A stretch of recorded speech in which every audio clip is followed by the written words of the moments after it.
Art Scholars. So today we're going to continue our studies of the face. Last week we obviously did the two eye studies, one in colour and then one of your choice. Today we're going to study the nose and the mouth, doing a similar layout of dividing the A4 page in half to make two A5 pages. I'm then going to show you how to draw out the nose in a slightly different style, and then how to draw out the mouth with the detail.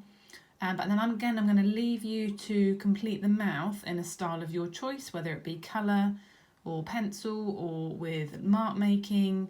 So I'll show you how we prepare the page, and then I'll continue on how to explain how to make it your own. I've divided my page in two.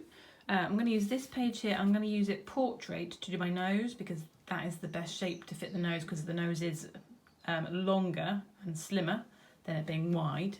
We're going to try now to do a reverse image. So your first task is to take your pencil and to shade your page in a grey tone. Here is my shaded tone. All I have literally done is to take a pencil, not a very sharp one, but one that's got quite a lot of lead on the side, and just use the side of the pencil to make the page grey. What we're going to do, excuse me, is to try our best to make the dark look light and the light look dark. So we're going to start off with what I would class as a mid-tone on the page, and then we're going to build in the contrast. We can still use the pencil to guide us. If you have a rubber, something like this, oh look, mine's got the wrong colour on it. I'm going to rub that colour away and make sure I've got a clean rubber, preferably with a very slim edge. So if you can see on my rubber here, it's got a better edge there. I'm going to use that rather than using a wide section to create a slim line. So here is my nose on my page. I hope you can see very slight guidelines, because again, as I said before, we're going to reverse this. So we're going to try and make the black look white and the white look black. And I'm hoping this will work. So I've got the side of the nose here drawn in. Now, as I've talked before with portraits in previous weeks, the nose doesn't really have a side, it has a shadow. So what we'll do is we'll actually rub those away in a minute and create a white section on the page. We then have the middle of the nose here, and then you've got the two nostrils and the side of the nose. So again, these are just going to guide us. We will rub these away to make them look dark if we need to, and then we're going to add black or a darker pressure of pencil to show the light side. So I actually have gone over can you see I've got like a two-tone. I've actually gone over one more layer, because when I did the first bit of rubbing out, it didn't look strong enough. But now you can see it. So what I've done is I've rubbed out an area. You can probably then see I've actually gone back over it because I rubbed out too much. So that's what's good about this, is that you can always add in the dark again. So I've got my two white nostrils here. I think actually my nostril darkness does not go all that far down, so we can, again, as I just said, you can just shade that in if we don't need that. So the bottom of my nose is quite light, and that's why it's got quite a dark edge. I'm now going to need to look back at my photo. I know I've got a really light side here, so that's going to be really dark. And then I've got some dark edges here, so they're going to be rubbed away. So you've really got to think, because the nose isn't, I wouldn't say a tricky, it's a weird shape, but it's not got lots of detail.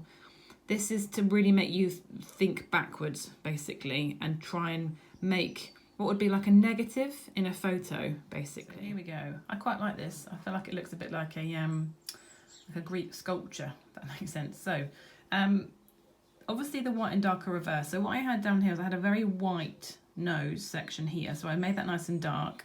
I had a very light section here, that's why that's dark too, and then this was shadow down this side. So when you take a photo or use a mirror for this technique, see if you can have one side that looks lighter, and that will be really helpful for when you're doing this. I then have added in a kind of ghostly image of the eyes and the mouth as they fitted on the page, but it's not essential.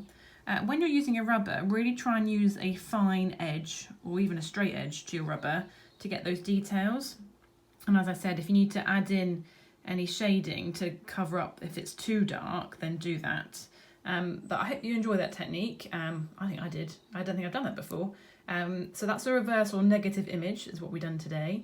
I'm now going to go on to talk about just the shape of the mouth, and then I'm going to let you complete it with the colour or black and white of your choice. Well, what I've just done is I've turned my page and I've gone landscape for the lips because the lips are wide and short. So this is the standard structure for the lip. So we've got the centre line here where the two lips join. You then have the curve of the top lip, which looks like a very stretched out M shape. And then you have the bottom lip, which is a very stretched out U shape. Now, your lips may be slightly different to mine. I have a slimmer top lip and a wider bottom lip. You'll also might notice that there are lines in your lip because it's made up of skin that is stretched. And the reason they are red is because that's the pigment of the skin is different there. There's a lot of blood in the mouth because it's always moving rather than the skin, which is a slightly different pigment. So if when you are doing your choice of adding colour, whether it is colour or it's black and white, or you could even do the negative again on the lips, if you can show the creases of the lip skin, the creases are there, like I said, because of the pigment, but also because as you talk, your mouth changes shape. So it needs those creases to allow it to stretch and go back into shape. I've also added in the top here where my nose is, not the top of my nose, sorry, the section in between the nose, and then the nose would be about here. So you could add in the nose if you wanted to. I then also have a crease in my chin. My chin stops just off the page, so I couldn't add that in. And you might end up having a slight face shape on the page too if you want to. But the focus is the lips, so you can draw these larger and just focus on those. It would be nice to show a little bit of skin tone around them as well to finish it off. But I will leave that one with you. Pick a style that you are happy with. We've got colour, we've got black and white, we've got the negative. There's things also like from previous weeks, the continuous line, there's mark making, and there's something, if you just want to try something different, then please do. But enjoy adding a bit of your own technique and style to this. And please send me an email of what you have created and I will happily give you feedback. Thank you.